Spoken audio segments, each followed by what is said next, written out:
Ladies and gentlemen, how do? So, the laptop's on. Who knew it? 1970s motorbike and the laptop's out. What could possibly go wrong? Let's have a little look here. Well, this is all to do with the Ignitech. I'm going to show you the first thing to do is you need to connect up to our laptop. I always have a crusty old laptop. Everyone's got second-hand laptops hanging around in the house. I put them to use in the garage when I'm for programming, for something in the background when you're working on the bike. I like to put, who knew, motorbike racing videos on from the 70s and 80s and yeah, that time period. What are we going to do? Right, we're going to have a look at just some basic things with the Ignitech because you can spend a lot of time on this. I did say I didn't know whether the kill switch was active because there's a lot of things you can turn on and off with the Ignitech unit. I have provisionally wired in a kill button, but left the earth side of that disconnected until I was happy that everything was working right and we've activated the kill section. Like so, let's have a little look here. I did put in a ignition switch on the top there, so that's our ignition on and off. Kill button will go on here, of course. But let's look at just starting the programming software up and having a look at activating that kill switch, which I assume it's not. I haven't checked. I just get a feeling it's not.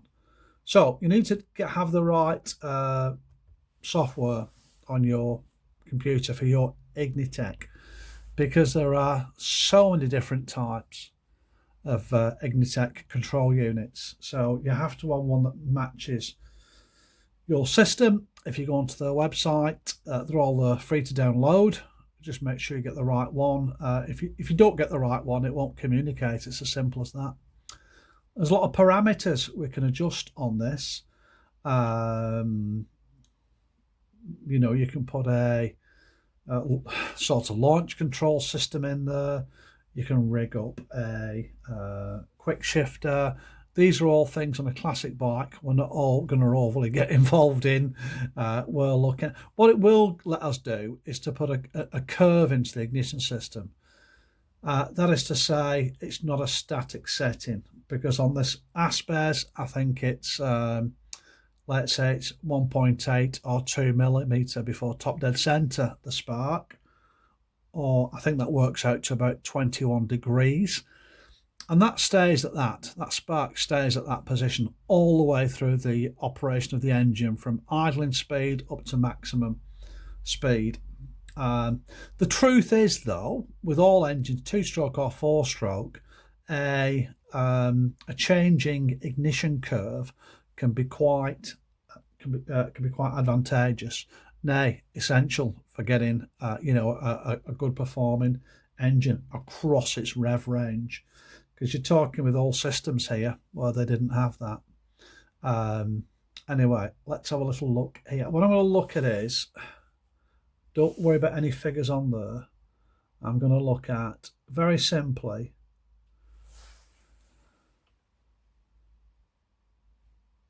kill switch, pin 19. Now, let's have a see what I went into for the kill switch. Blue, just bear with me, we'll get there. Blue, okay. So on this one you've got 2 pins that you can use, and I'm going to go on to this one here, pin 19. Everything's turned off there. Well, I want to turn on the kill switch, so I'll do that. That was really simple. What I haven't done, which you should do, is turn the ignition off. The sharper ones amongst you have noticed this, no connection. That's about to alter. Bear with me. The ignition's got to be powered up. we're powered up now. Okay, we're happy with that. It's communicating with the control unit. So I've activated the kill function on here, which is pin 19, which it is. I'm very simply going to go up here, program, and that's it. That's done. I'll just show you one other thing before we go. That was simple, wasn't it? Let's have a look at, we'll read the map on the bike, the current map, to see what's happening with this system. Okay, let's have a little look. So we can see here on the left, we've got the advance in degrees. Remember, that's in degrees. And on the lower section, we have engine RPM. We can go in onto this little box at the top. We can bring the RPM up or down and move the advance up or down. This one isn't going to be going to this kind of RPM, and our curve will look something similar to this, but over a shorter range. I think the maximum, its maximum power is about 10,000 RPM. Okay, so with a two-stroke, it starts low where the engine's just started up. We get a rise in advance, and then as the revs start to go up, the advance starts to tail off. Typically on a four-stroke engine, they tend to keep rising, but then again, you know, every other one's different. I do have other few elements to set on this yet before I can think about doing anything with that map. I'll just leave that as is. Let's have a little look. Is there anything else we can do? See what this will let us do.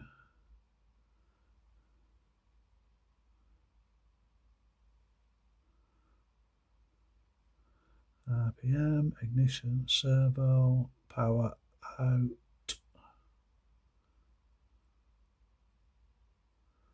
Fuel pump. Look at that. Shift lights, power jets, kill switch. Why does it say?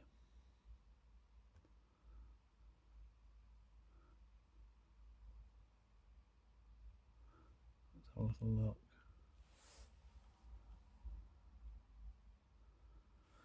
Right, just bear with me a second.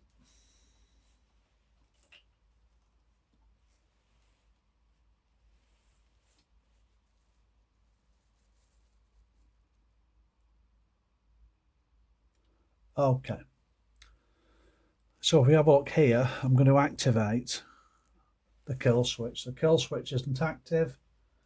I'm going to press the button and we'll see it becomes active. Okay, so we know that's good. Circuit open with it disconnected. Circuit gone to ground when we press the button, so that's okay. It's been a while since I've used one of these systems, probably 12, 13 years, but it is quite intuitive. It's quite simple, but obviously I've got to play around with some of these parameters. Okay, so we now have the kill switch working as it should be. I need to sort up a base setting for the timing. We'll go into that at another point, but I hope that's giving you a little insight into what we have. And this is really simple to drag this around, move these numbers around. I think something tells me, yeah, you can pull these down manually and the figures will alter at the top, or you can adjust them here. So you can see what I did there. I'll take that back up again, and you can see the numbers moving at the top, the RPM, etc. Move that up a little bit more. So you can alter it in the bar across the top or drag the screen up and down. Right, okay, I'm going to leave it at that. I keep telling you the next video you'll see will be the bike running. We've got to be getting closer, but I've got to put some initial settings into the system. A thing of note is that the engine doesn't have on the rotor. We don't have a TDC marking on it. I'm gonna listen. I'm gonna take you off screen a second and look down here. Okay. So what we do is we have a marker on the flywheel here, and then we have the pickup, and that is showing you the firing mark, the firing point. So there's no TDC information on this system. It just shows a firing point when the spark occurs. That's not really any good. Anyway, I've put a marker on there, which is there. So that's actually top dead center. You can see where the firing point is there. So it's the sparks occurring here, and there's your top dead center. And like I said, this system as was, that's going to be a fixed figure, which is give or take about 21 degrees. Is it 1.8 or 2 millimeter before top dead? It's around that, but it won't matter to me because I'm not going to use any of those figures. But what I have to do is find out TDC, which I've done, and off this I can start to program the Ignitech and get some data in that's relevant to us, instead of using this marker here, which isn't relevant. It's just showing you the firing point. I can change the firing point on the on this Ignitech system without having to play with anything down there. We can go in and change that. Right, ladies and gents, yeah, that's about it really till the next video. Next time, well, we may have it running. I might be showing you the advanced curve, or I might keep the advanced curve a secret because nobody tells you that nobody gives you the setup data on motorbikes. Nobody does, but I just might. But I will be taking a little bit of a stab in the dark because we're not putting it on a dyno. I'm just going off what I feel is going to work for this engine in this state of tune, you know, level of performance, etc., etc. Right, ladies and gents, follow me on YouTube. There'll be plenty more videos to come up with various bikes I'm working on. Some I can't show you, some I can. This one I can. Like if you like. If you don't like it, don't bother. Look after yourselves, everyone, and be lucky.